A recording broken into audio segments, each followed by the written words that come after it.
हमने पिछली कुछ वीडियोस में दो बिंदुओं के बीच की दूरी कैसे ज्ञात करते हैं यह सीख लिया है।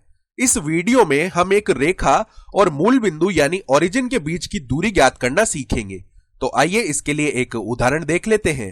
रेखा 3x + 4y = 25 की मूल बिंदु से दूरी ज्ञात कीजिए। तो चलिए इसे आलेखित कर लेते हैं।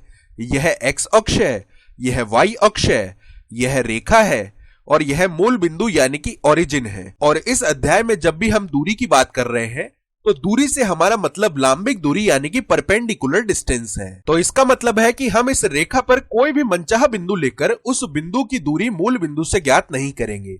हम इस रेखा पर एक विशिष्ट बिंदु अर्थात एक खास बिंदु लेंगे जहां से हम एक लंब अर्थात परपेंडिकुलर का निर्माण करेंगे जो कि मूल बिंदु से होकर गुजर रहा हो। अर्थात यह वो दूरी है जो हमें ज्ञात करनी है। यह इस रेखा और इस मूल बिंदु के मध्य की दूरी होने वाली है। तो एक बार इस वीडियो को पॉज कीजिए और स्वयं से इस दूरी को ज्ञात करने का प्रयास कीजिए। चलिए अब हम इसे साथ में मिलकर कर लेते हैं। तो रेखा का समीकरण 3x + 4y = 25 है और हमें यह दूरी यहां पर ज्ञात करनी है। अब जरा सोचिए कि यह दूरी हम कैसे ज्ञात कर सकते हैं। देखिए, यदि हमें इस बिंदु के निर्देशांक पता हो तो हम यहां पर दूरी सूत्र यानी कि डिस्टेंस फॉर्मूला का उपयोग करके यह दूरी ज्ञात कर सकते हैं। तो अगला सवाल आता है कि इस बिंदु के निर्देशांक हम कैसे ज्ञात करेंगे। तो देखिए, यह बिंदु मूल बिंदु से लंब पाद यानी कि फुट ऑफ द परपेंडिकुलर कहलाता है। तो यहां पर हम लंब पाद ज्ञात कर सकते हैं और फिर दूरी सूत्र का उपयोग कर सकते हैं। अब हमारा काम होगा कि हम इस बिंदु के निर्देशांक ज्ञात करें। तो चलिए, जो चीज हमें पता नहीं है उसको हम मान लेते हैं। तो इस बिंदु को हम कह देते हैं f यानी फुट ऑफ द परपेंडिकुलर के लिए हमने इसे f कह दिया है और इसके निर्देशांक a, b है। यानी लंब पाद के x व y निर्देशांक हमने a और b मान लिए हैं और हम इस निकाय में दो चर यानी कि 2 वेरिएबल्स a व b लेकर आए हैं। तो हमें दो समीकरण चाहिए होंगे ताकि हम इनके मान ज्ञात कर सकें। अब देखिए, यहां पर हमें ऐसी दो चीजें चाहिए होंगी जो कि यह बिंदु f संतुष्ट कर रहा है। तो क्या आप उन दोनों चीजों के बारे में सोच सकते हैं? तो देखिए, पहली चीज तो यह हो जाएगी कि यह रेखा इस रेखा के लंबवत यानी कि परपेंडिकुलर है। अर्थात OF रेखा 3x + 4y = 25 के लंबवत यानी कि परपेंडिकुलर है। तो हमें यहां से एक समीकरण मिल जाएगा। अब इसके अतिरिक्त हम यह भी कह सकते हैं कि यह बिंदु F केवल OF पर ही स्थित नहीं है, यह इस रेखा 3x + 4y = 25 पर भी स्थित है। तो हम लिख सकते हैं F रेखा पर स्थित है। तो यहां से हमें दूसरा समीकरण मिल जाएगा। अब मैं कहूंगा कि आप एक बार इस वीडियो को पॉज कीजिए और इन दोनों समीकरणों का निर्माण कीजिए। चलिए अब हम इसे साथ में मिलकर कर लेते हैं। तो देखिए, OF रेखा के लंबवत है यानी कि यहां पर इन दोनों की ढालों में संबंध आ रहा होगा। हम कह सकते हैं कि OF की ढाल गुणा रेखा 3x + 4y = 25 की ढाल बराबर -1 आएगा। अब क्या हम ये दोनों ढाल यानी कि स्लोप्स जानते हैं? तो देखिए, हम इस रेखा की ढाल तो जानते हैं, तो हम इस भाग का मान तो लिख सकते हैं। अर्थात OF की ढाल गुणा इस रेखा की ढाल ज्ञात करने के लिए हम इस 3x को दाएं पक्ष में लेकर आएंगे।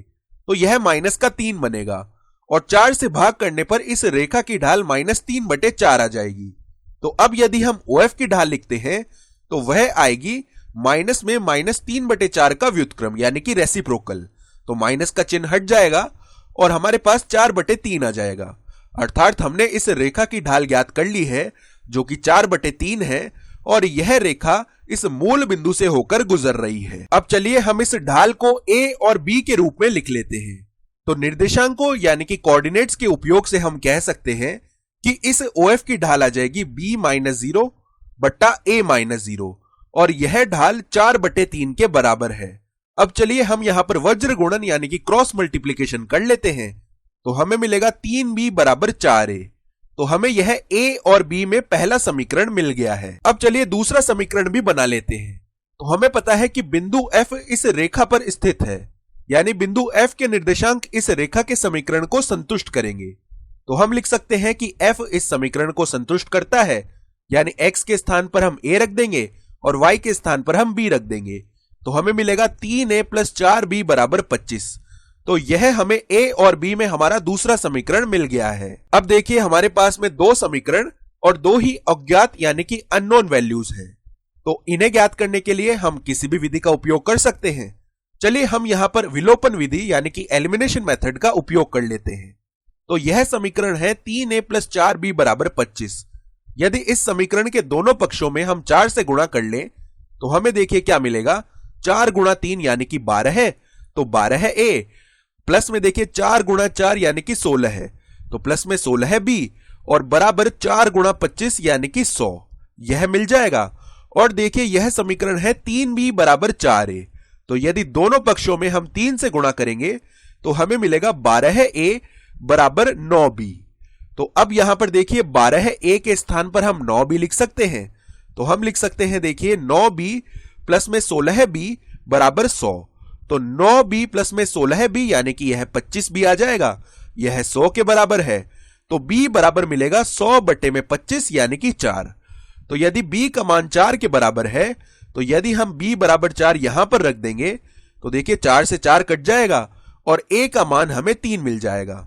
तो हमने इन समीकरणों को हल कर लिया है। a का मान हमें 3 मिला है और b का मान हमें 4 मिला है, यानी कि इस लंब पाद के निर्देशांक होने वाले हैं 3, 4। तो अब यदि हमें इस लंब पाद के निर्देशांक पता चल गए हैं तो यह दूरी ज्ञात करने के लिए हम दूरी सूत्र का उपयोग कर सकते हैं। तो देखिए दूरी सूत्र के उपयोग से यह जो OF है बराबर में आ जाएगा वर्गमूल, हमें मिलेगा पहले तो देखिए 4 - 0 इसका स्क्वायर यानी कि 4 का स्क्वायर, प्लस में 3 - 0 का स्क्वायर यानी कि 3 स्क्वायर। तो यह होगा वर्गमूल के अंदर 4 स्क्वायर यानी कि 16 है और 3 स्क्वायर यानी कि 9, और इनका योग करने से वर्गमूल में 25 आ जाएगा जो कि 5 इकाई बन जाएगा। अर्थात तो यह लंबाई 5 इकाई आएगी, यानी कि हम कह सकते हैं कि मूल बिंदु से इस रेखा की जो दूरी है वह 5 इकाई होगी। अब चलिए एक बार जल्दी से सारी चीजें दोहरा लेते हैं जो हमने यहां पर की है। तो हमें यह दूरी अर्थात यह लांबिक दूरी चाहिए थी, जिसका मतलब था कि हमें पहले इस बिंदु के निर्देशांक चाहिए थे। तो यह बिंदु इस रेखा पर स्थित होने के साथ साथ इस लंब पर भी स्थित है जो कि मूल बिंदु से होकर गुजर रहा है। तो हमने इन दोनों चीजों का उपयोग किया और यहां पर 2 समीकरण बना लिए, और उन दोनों समीकरणों को हल करके हमने a व b के मान ज्ञात कर लिए। और जैसे ही हमें a व b के मान मिल गए हमने दूरी सूत्र का उपयोग किया और इन दोनों बिंदुओं के बीच की दूरी ज्ञात कर ली, और वह दूरी ही मूल बिंदु से इस रेखा की दूरी आ गई। तो यह तो इसे करने की एक विधि हो गई है, किंतु गणित में और विशेषतः इस अध्याय सरल रेखा में अक्सर चीजों को करने की एक से अधिक विधियां हो सकती हैं। तो चलिए हम एक दूसरी विधि की बात करते हैं जिसमें हम त्रिभुजों के बारे में बात करेंगे और त्रिभुजों के क्षेत्रफल ज्ञात करेंगे। अब चलिए इसे हम आलेखित कर लेते हैं। यह मूल बिंदु है, यह रेखा है और यह लांबिक दूरी है जो हमें पता करनी है। अब आपको संकेत तो पता है कि हम त्रिभुजों के क्षेत्रफल ज्ञात करने की बात कर रहे हैं, तो क्या आप मुझे यहां पर एक वैकल्पिक विधि बता सकते हैं? इस वीडियो को एक बार पॉज कीजिए और इसके बारे में सोचिए। अब ध्यान दीजिए, हमें यहां पर यह लंबाई ज्ञात करनी है और यह लंबाई इस त्रिभुज के अंदर है। तो क्या हम इस त्रिभुज का क्षेत्रफल ज्ञात कर सकते हैं? देखिए यह एक समकोण त्रिभुज यानी कि एक राइट एंगल्ड ट्रायंगल है।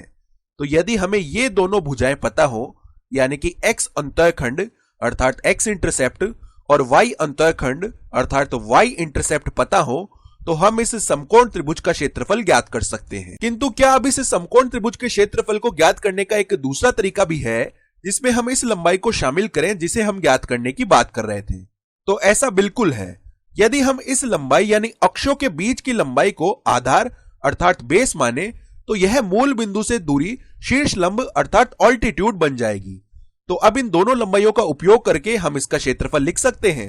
अब चूंकि हम समान त्रिभुज की बात कर रहे हैं तो हम कह सकते हैं 1/2 गुणा यह लंबाई बराबर आएगा 1/2 गुणा यह लंबाई। अब हम कह सकते हैं त्रिभुज का क्षेत्रफल बराबर 1/2 गुणा आधार गुणा ऊंचाई यानी 1/2 गुणा x अंतःखंड गुणा y अंतःखंड, और इसी प्रकार त्रिभुज का क्षेत्रफल बराबर 1/2 गुणा आधार गुणा ऊंचाई यानी कि देखिए अक्षों के बीच की लंबाई गुणा में यह ऊंचाई जिसे हम ज्ञात करना चाहते हैं यानी कि मूल बिंदु से यह दूरी।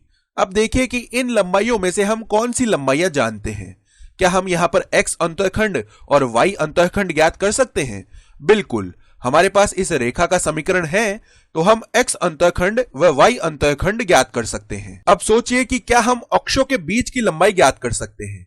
तो यह भी हम कर सकते हैं, क्योंकि एक बार जब हमें अंतःखंड पता चल जाएंगे तो हमें ये बिंदु भी पता चल जाएंगे और अब हम इन बिंदुओं के बीच की दूरी सूत्र का उपयोग करके ज्ञात कर लेंगे और वह दूरी ही अक्षों के बीच की लंबाई आ जाएगी। अर्थात हम यह भी ज्ञात कर सकते हैं, यह भी ज्ञात कर सकते हैं और यह भी ज्ञात कर सकते हैं, जिसका मतलब है कि हम यह भी ज्ञात कर पाएंगे। चूंकि देखिए यहां पर जो बाएं पक्ष हैं वे समान हैं, तो हम दाएं पक्ष के मानों की तुलना कर सकते हैं।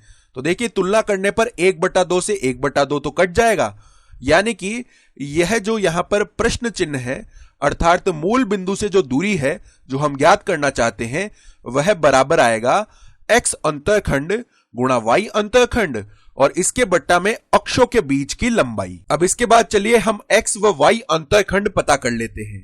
तो पहले तो x अंतःखंड के लिए हम इस समीकरण में y बराबर 0 रखेंगे तो हमें x बराबर 25/3 मिलेगा, यानी x अंतःखंड 25/3 आएगा और इस बिंदु के निर्देशांक 25/3, 0 आ जाएंगे।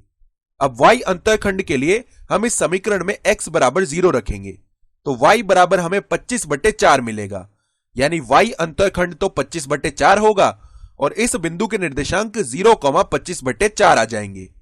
अब हमारे पास में ये दोनों बिंदु हैं, तो इन दोनों बिंदुओं के बीच की दूरी ज्ञात कर लेते हैं जो कि अक्षों के बीच की लंबाई हो जाएगी। तो देखिए अक्षों के बीच की लंबाई होगी वर्गमूल में 25/3 माइनस 0 का स्क्वायर, यानी 25/3 का स्क्वायर प्लस 25/4 माइनस 0 स्क्वायर, यानी 25/4 का स्क्वायर। अब देखिए यहां पर वर्ग करके हम वर्गमूल ले रहे हैं तो 25 को हम इस वर्गमूल के बाहर निकाल सकते हैं। वर्गमूल के अंदर 1/3 का स्क्वायर यानी 1/9 बचेगा प्लस 1/4 का स्क्वायर यानी 1/16 बचेगा। अब चलिए इस वर्गमूल में इन हरों यानी कि डिनोमिनेटर्स का हम एलसीएम अर्थात लघुत्तम समापवर्त्य ले लेते हैं, जो कि 9 गुणा में 16 ही आ जाएगा। तो देखिए यह क्या बनेगा, 25 तो बाहर है और देखिए यहां पर नीचे 9 गुणा में 16 है तो वर्गमूल 9 तो 3 आ जाएगा और वर्गमूल 16 है यानी कि 4 आ जाएगा और ऊपर बनेगा 16 प्लस में 9 जो कि 25 आ जाएगा और वर्गमूल 25 5 होता है और इसे हम ऐसे का ऐसा ही रहने देते हैं क्योंकि आगे जाकर कई सारी चीजें कट जाएंगी। तो देखिए अब यह मूल बिंदु से दूरी क्या होगी, बराबर हम मान रख लेते हैं। तो x अंतःखंड तो यहां पर 25/3 है, y अंतःखंड यहां पर 25/4 है और बट्टा अक्षों के बीच की लंबाई यह है।